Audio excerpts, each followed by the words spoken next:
2.5 बरस में जितना पसीना बिहार में अगर किसी एक व्यक्ति ने राजनीतिक सामाजिक क्षेत्र में पसीना बहाया है, मेहनत की है, तो उसका नाम है प्रशांत किशोर। 1 करोड़ लोगों को इकट्ठा करके दल खड़ा कर दिया।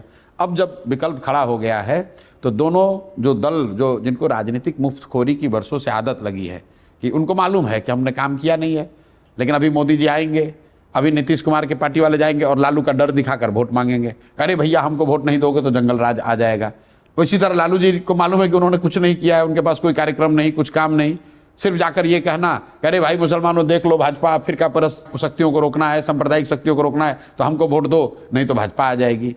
तो इन दोनों दलों को राजनीतिक मुफ्तखोरी का आदत लग गया है, काम न करना और सिर्फ दूसरे का भय दिखाकर वोट लेना। अब ये इसलिए घबराए हुए हैं कि जनता को अगर तीसरा कोई विकल्प मिल जाए, रास्ता दिख जाए, तो दोनों की लुटिया डूबने वाली है। और ऐसा मैं सिर्फ अति विश्वास में नहीं कह रहा हूं, ऑलरेडी 2020 में ये दिखा।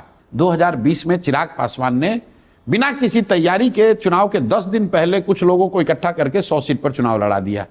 तो आपने देखा कि जो मैं बात बता रहा हूं, बदलाव की या विकल्प की चाहत इतनी बड़ी थी कि अपने आप को सूरमा समझने वाले नीतीश कुमार और जदयू 70-72 से घट के 42 पर आ गए।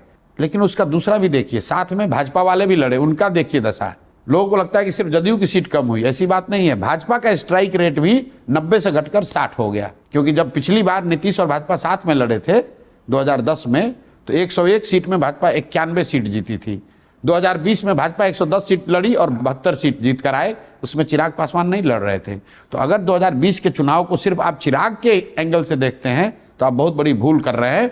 मैं 2020 का चुनाव देखता हूं कि जनता एनडीए से ऊब चली है, धीरे धीरे ऊब हो गई है, सुशासन का पोल खुल गया है, लेकिन उस समय वो तेजस्वी को भी, जंगल राज को भी वापस नहीं लाना चाहते हैं, तो इनको नीचे कर दिया, हटाया नहीं। इस बार जब जनसुराज का नया विकल्प उनको दिखेगा तो इन दोनों को, इनको तो हटाएगी और जंगल राज को वापस लाने का तो सवाल ही नहीं पैदा होता।